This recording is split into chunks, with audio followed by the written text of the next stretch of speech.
नमस्कार। प्रश्न और अभ्यास की सीरीज में आपका स्वागत है।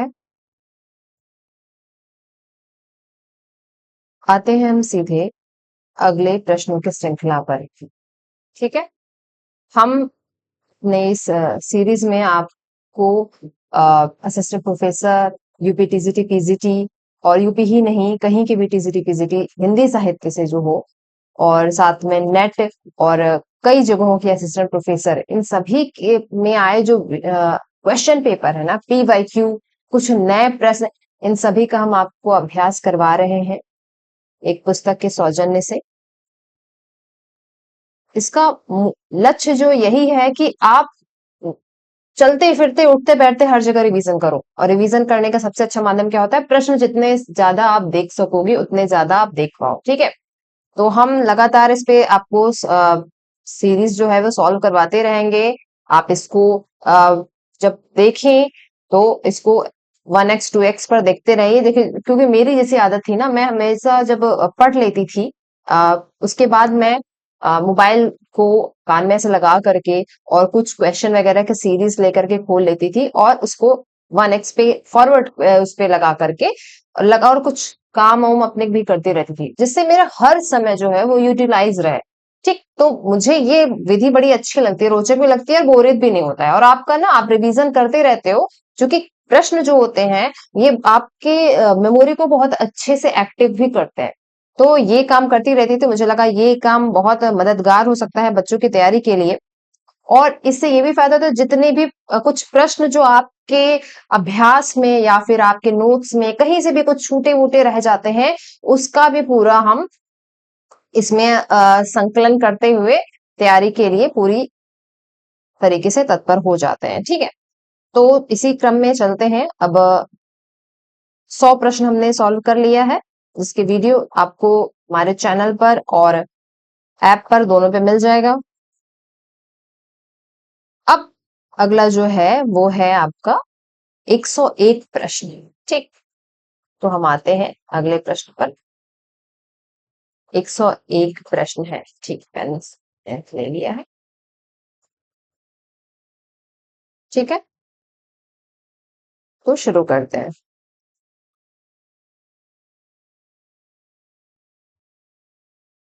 पहला प्रश्न है, मतलब 101 जो प्रश्न है, रीतिकाल का समय था। रीतिकाल का समय क्या था? अब आप बताइए, यहाँ क्या पूछ रहा है? रीतिकाल का समय, जब आप विकल्प देखोगे ना तो आपको समझ में आएगा ये आचार्य शुक्ल की दृष्टि से पूछ रहा है। हालांकि ये चीज की क्लियर करना चाहिए प्रश्न में, पर यदि नहीं है, आचार्य शुक्ल की दृष्टि से आप देखेंगे और एक समय दिया हुआ है, ऑप्शन में कंफ्यूजन नहीं है, इसलिए इस प्रश्न का उत्तर आसानी से दे सकते हैं। क्या है रीतिकाल का समय? 4 विकल्प दिए हुए हैं। पहला है 1050 से 1375 विक्रम संवत, 1700 से 1900 विक्रम संवत, 1375 से 1700 विक्रम संवत, और उसके बाद इनमें से कोई नहीं। हम जानते हैं यह क्रम से दिया हुआ है। ये वीरगाथा काल शुरुआत होती है, उसके बाद भक्ति काल आता है, और रीतिकाल का समय क्या आता है आपका? 1700 से 1900। विकल्प जो है बी सही हो जाएगा आचार्य शुक्ल के अनुसार से। 1700 से 1900 विक्रम संवत है। ठीक,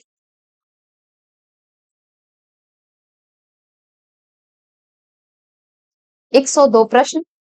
हिंदी के प्रारंभिक काल को वीरगाथा काल नाम किसने दिया? किसने दिया था? आचार्य रामचंद्र शुक्ल ने। ठीक, तो अब बाकियों को भी देखते चले। राव जगदेवतनन ने क्या दिया था? सिद्ध सामंत काल। हजारी प्रसाद द्विवेदी ने क्या दिया था? आदि काल। और मिश्र बंधु क्या कहते हैं? प्रारंभिक काल। ठीक, अब अगला प्रश्न इसी से जुड़ा हुआ है। आदिकाल को प्रारंभिक काल किसने नाम दिया? आदिकाल को प्रारंभिक काल किसने नाम दिया था? मिस्टर बंधु ने। तो ग्रियर्सन ने क्या कहा? चारण काल। महावीर प्रसाद द्विवेदी क्या कहते हैं? बीज वपन काल, महाबीज, हमने इसका कोड बनाया था। हजारी प्रसाद द्विवेदी का क्या है? आदिकाल। ठीक, देखो उसी सारे प्रश्न आते जा रहे हैं। आदिकाल को बीज वपन काल किसने नाम दिया? अभी हमने पढ़ा, बीज वपन काल नाम दिया था ये आचार्य महावीर प्रसाद द्विवेदी ने। ठीक, सभी जिसने जो नाम दिया था वो आपके एक बार स्टडी में फिर यहाँ दिया हुआ है आपके रिवीजन के लिए। ठीक है, एक बार देखते चले। देखो, कभी कभी हमारी आदत होती है ना कि ये बहुत इजी प्रश्न है भाई, इसको क्या इस पे टाइम वेस्ट करना। और हम इसको क्विक में जाने देते हैं।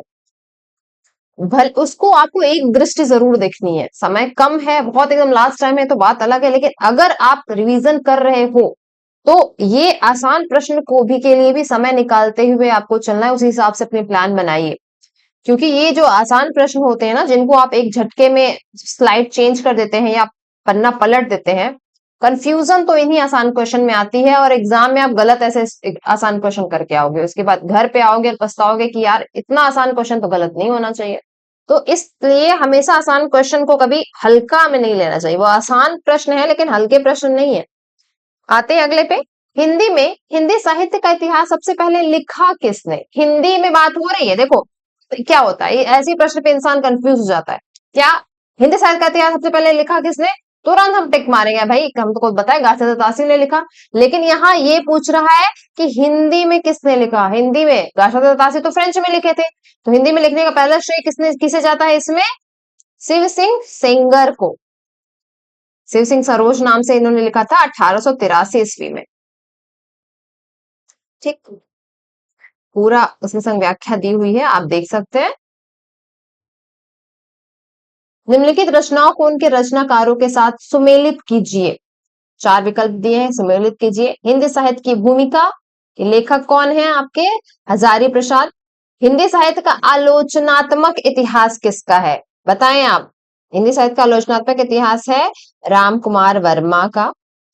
उत्तरी भारत की संत परंपरा, महत्वपूर्ण है ये, भक्ति काल पे आधारित है, परशुराम चतुर्वेदी। हिंदी साहित्य का दूसरा इतिहास बच्चन सिंह। ठीक, 107। अब ये पूछ रहा है इसमें कि इतिहास लेखकों के क्रमानुसार जो है वो लेखकों का क्रम बताइए। अब आप ये पहले कौन है, एक विकल्प जो है यहाँ ऊपर भी दिया है, चलो इसमें आप पहले देख लो, ये 4 ऑप्शन दिया है, 4 में कौन पहले होंगे ये आपको बताना है। ठीक है, पहले पे आ जाते हैं, आपको पता है मिश्र बंधु। ठीक, मिश्र बंधु यहाँ कहीं पहले पे नहीं है, तो आप यहाँ पे एक तो ये भी चीज सोच सकते हैं, ठीक है मिश्र बंधु यहाँ नहीं, तो हमारा विकल्प जो है ये इसमें से तो कोई सही नहीं होगा, अगला जो विकल्प होगा वो सही होगा। 4 में ये विकल्प दिया है डी। ठीक है, पहला आ गया मिश्र बंधु, फिर आते हैं रामचंद्र शुक्ल, राम कुमार वर्मा और हजारी प्रसाद द्विवेदी। ये है आपके इतिहास लेखन का जो क्रम है।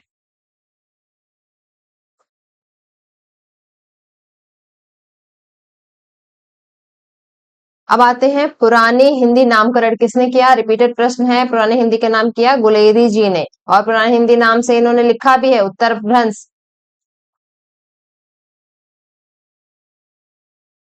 109 प्रश्न पे आते हैं। इन साहित्य इतिहास ग्रंथों को उनके लेखकों के साथ सम्मिलित कीजिए। हिंदी साहित्य का नया इतिहास किसकी रचना है? थोड़ा सा अलग है, किसका है बताएं इसमें से, आपको पता है तो।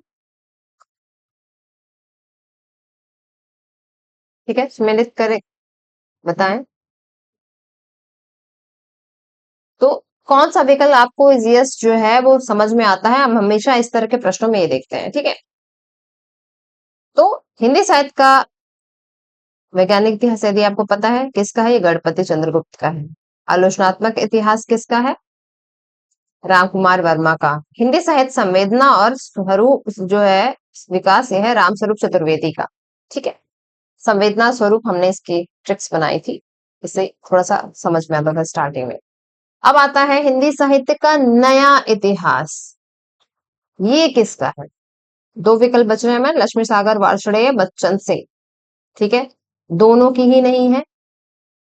बच्चन सिंह का हिंदी से इसमें जो विकल्प दिया है सब में जो आ रहा है, नहीं 2 तो हो नहीं सकता, 2 हो गया, तीसरा हमने बताया जो विकल्प है उसकी पुस्तक भी हो गई, दूसरा हो नहीं सकता।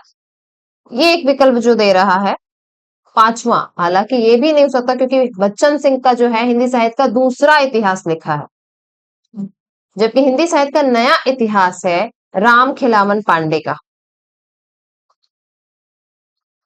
राम खिलावन पांडे और एक राजेंद्र मिश्र करके आते हैं, उन्होंने भी हिंदी साहित्य का नया इतिहास नाम से लिखा है। ठीक, तो इसमें अगर ऐसे तो देखेंगे तो कोई विकल्प सही नहीं है, लेकिन नजदीक जो विकल्प आएगा वो आपके ये आएगा, अप्रोक्स इस तरह के प्रश्न जो है वो विवादित होते हैं और इसमें क्लेम जरूर होता है। ठीक। अगला है प्रश्न संख्या 110। कुछ छूटा तो नहीं है? 109, ठीक, 110। आचार्य शुक्ल के द्वारा हिंदी साहित्य का आविर्भाव कब से माना जा रहा है? हिंदी साहित्य कब से मानते हैं? हम जानते हैं कि तो बहुत विवाद है। आचार्य शुक्ल ने जब हिंदी साहित्य शुरुआत होता है अपने पुस्तक में, तो उन्होंने जो हिंदी साहित्य है उसको वो कहते हैं कि भाई हम इसमें पाली के साहित्य को नहीं ले सकते, अपभ्रंश के साहित्य को हम इसमें नहीं ले सकते, क्योंकि हम हिंदी साहित्य की बात कर रहे हैं, इसलिए कई सारी अच्छी पुस्तकों को उन्होंने बाहर कर दिया, जिसको अन्य विद्वान ने देखा भी है। क्या है? प्राकृत से नहीं, बिल्कुल नहीं, संस्कृत से नहीं, पाली से नहीं, प्राकृत के अंत्य अपभ्रंश अवस्था से। ठीक है, यहाँ जो नजदीक आंसर सही है वो ये। 111 प्रश्न। इनमें से काशी नागरी प्रचारणी के सभा के संस्थापकों में कौन नहीं है? 3 लोगों ने मिलकर के स्थापना करी थी। ठीक है, अब यदि आप बिल्कुल नहीं पढ़े हैं तो आपका दिमाग जो आप जरूर डाउट में हो जाएंगे, लेकिन हमने इसका जो ट्रिक बनाया था, श्याम राम शिव, श्याम राम और शिव, ये थे बाबू श्याम सुंदर दास, शिव ठाकुर शिव कुमार सिंह। राम, राम कौन है? ये रामचंद्र शुक्ल वाले राम नहीं है, इनका समय काल बाद में आता है, पहले जो है वो राम नारायण मिश्र है। तो ये तीनों ने मिलकर के, श्याम राम शिव ने मिलकर के काशी नागरी प्रचारणी की स्थापना करी थी। 1893 ईस्वी के समय होता है। देखो 1893 जो समय है ना, ये बड़ा क्रांतिकारी समय। हिंदी साहित्य में भारत के इतिहास में कई सारे क्रांतिकारी कदम हो रहे थे। ये आपका होमवर्क है कि आप ये लिखें कि कौन कौन से हिंदी 1893 में कौन कौन से बड़े कदम हुए। 112, साहित्य जन समूह के हृदय का विकास है, यह कथन किसका है? यह कथन है बालकृष्ण भट्ट का, इन्होंने ये कहा है और अपने निबंध लेखन शैली में कहा है। अब ये आइए कि इतिहास ग्रंथों का काल क्रमानुसार ग्रंथ कौन सा है? सही इसमें विकल्प कौन सा है? देख सकते हैं कौन कौन सी पुस्तक है। पहले स्वार्थ ल लिटरेच्यूर, ये पहले नंबर पर आ जाएगी। दूसरे नंबर पे आ जाएगी शिव सिंह सरोज। तीसरे नंबर पे है आपकी मॉडर्न वर्नाक्यूलर और चौथे नंबर पे आ जाएगी मिश्र बंधु विनोद। ठीक, तो इस हिसाब से विकल्प इसमें कोई दिया हुआ है? हाँ, विकल्प बी, विकल्प बी सही हो सकती है। अगले प्रश्न पर आते हैं। ठीक, भाषा काव्य संग्रह ये किसकी पुस्तक है? महेश दत्त शुक्ल की, महेश दत्त शुक्ल की है। और यह जो पुस्तक है, अगर हम कहें तो हिंदी साहित्य में दूसरी जो बड़ी पुस्तक आती है इतिहास ग्रंथ में, 1187 के बाद भाषा काव्य संग्रह ही आती है।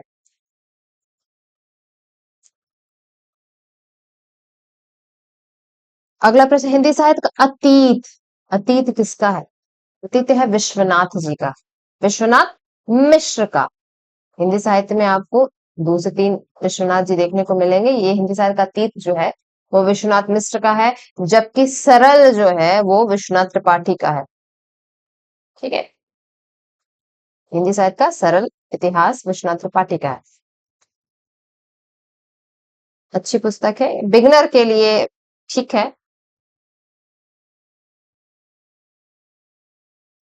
प्रश्न संख्या 16, निम्नलिखित प्रकाशन वर्ष के अनुसार निम्नलिखित पुस्तकों का सही अनुक्रम है। क्या हो जाएगा? इसमें सारी पुस्तक दी होगी, अब आपको ये बताना है कौन सा पहले आया था, कौन सा बाद में आया था। ठीक है, तो यहाँ पर देखेंगे हम, इसमें दिया हिंदी साहित्य का आधा इतिहास, हिंदी साहित्य का दूसरा इतिहास, मध्यकालीन बोध का स्वरूप और हिंदी साहित्य का संवेदना और विकास। ठीक है, ठीक। तो पहले जो पुस्तक आती है इसमें आप देखोगे कि मध्यकालीन बोध जो है वो आचार्य हजारी प्रसाद द्विवेदी द्वारा लिखी है, पहले ये आएगी। उसके बाद आएगा आपका स्वरूप और संवेदना का विकास, राम स्वरूप चतुर्वेदी का साहित्य और संवेदना का विकास दूसरे नंबर पे है।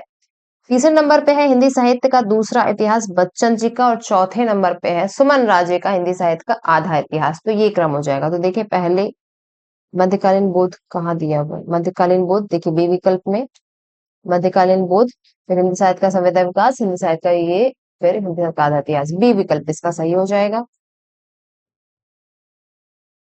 इसका एक्सप्लेनेशन आप दे सकते हैं। 1970 में मध्यकालीन बोध आती है, उसके बाद 86 में आती है स्वरूप साहित्य एवं संवेदना का विकास, फिर आता है 96 में 96 में दूसरा इतिहास, और 2003 में सुमन राजे लिखती हैं हिंदी साहित्य का आधा इतिहास। अगला प्रश्न आ गया, हिंदी साहित्य की इतिहास भूमिका नामक जो ग्रंथ है वो किसने लिखी थी? ठीक है, आचार्य हजारी महावीर प्रसाद द्विवेदी, आचार्य हजारी प्रसाद द्विवेदी, रामस्वरूप चतुर्वेदी, डॉक्टर मोहन अवस्थी। देखो अब एक इसमें तो ये क्लास है, हिंदी साहित्य की भूमिका जो पुस्तक है वो हजारी प्रसाद द्विवेदी ने लिखी है, लेकिन हिंदी साहित्य की इतिहास की भूमिका ये इस नाम से कोई पुस्तक नहीं आती है।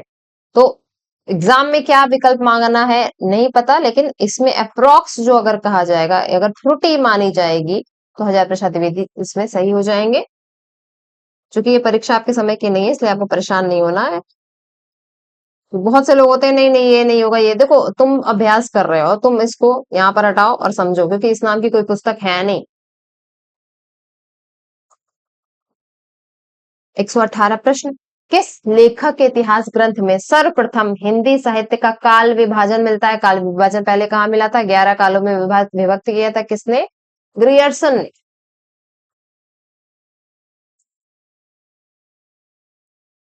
अगला प्रश्न है, इनमें से कौन सी वह रचना है जिसमें मूलतः हिंदी शब्द सागर की भूमिका के रूप में लिखा गया था? हिंदी शब्द सागर की भूमिका कौन सी है? रामचंद्र शुक्ल का हिंदी साहित्य का इतिहास, जिसे पहले हिंदी साहित्य का विकास नाम से लिखा जा रहा था, बाद में उसे ग्रंथ बना दिया गया। अगला जो प्रश्न है, हिंदी साहित्य को वीर काल किसने कहा? वीर काल, वीर गाथा काल शुक्ल जी ने कहा है, वीर काल किसने कहा है? विश्वनाथ ने, वीर विश्वनाथ। ऐसे हमने टिक्स बनाई है। आचार्य रामचंद्र शुक्ल द्वारा रचित हिंदी साहित्य का इतिहास का प्रकाशन वर्ष क्या है? 1929।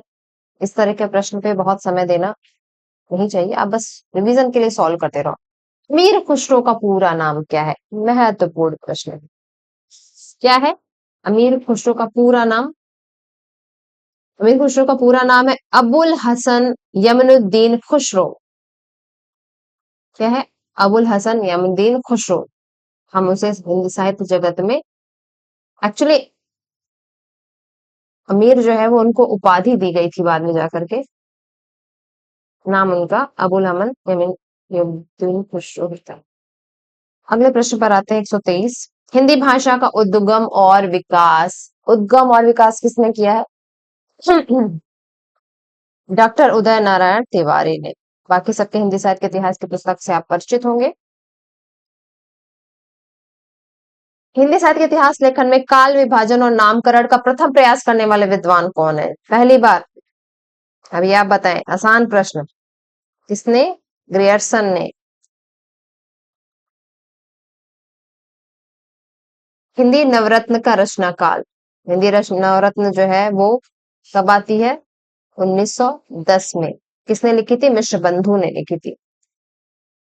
इसको हमने कल के रिवीजन क्लास में भी पढ़ा था कि 9 कवियों को इसमें इन्होंने लिया था, जिसमें तुलसी से लेके भारतेंदु तक सभी हैं, विद्यापति तमाम कवि हैं।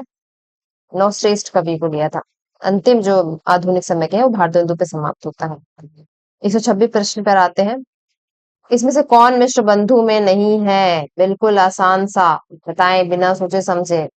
गणेश और श्याम सुख तो है, इसमें कौन नहीं है? कृष्ण बिहारी मिश्र।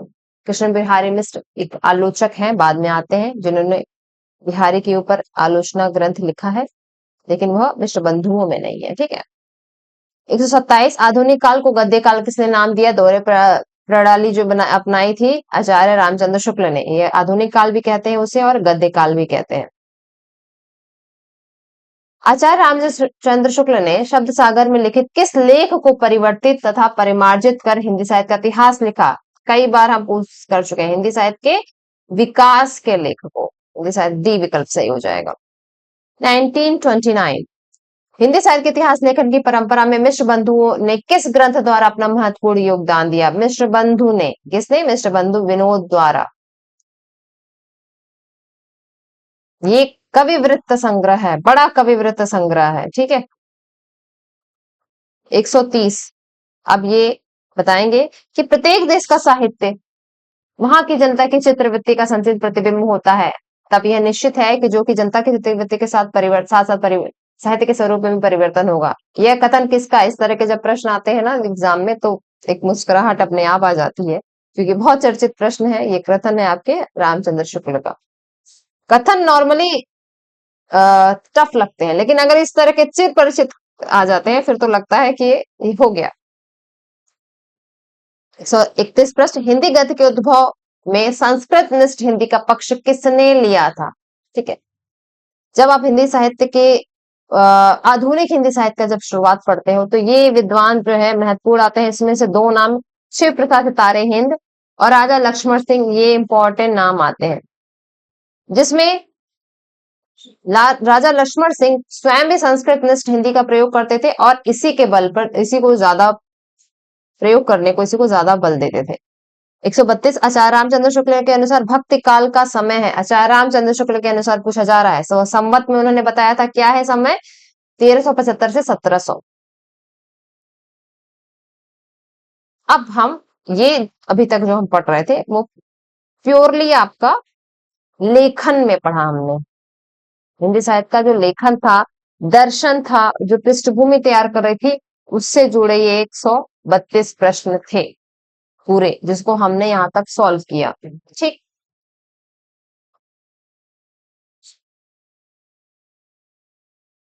अब अगला जो आ जाएगा वो होगा आदिकाल। तो चूंकि हम 50-50 प्रश्न की सीरीज हम बना रहे हैं, ठीक है, और अब ये हो जाएगा 30 प्रश्न। बट चूंकि ये यहाँ से टॉपिक जो है वो अलग हो रहा है, इसलिए इसमें मैं 30 प्रश्न करके ही छोड़ रही हूँ। अगले में हम आदिकाल को सॉल्व करेंगे, ठीक है। तो तैयारी करते रहिए, रिवीजन करते रहिए फटाफट, बिना समय गवाए। ठीक, शुभकामनाएं।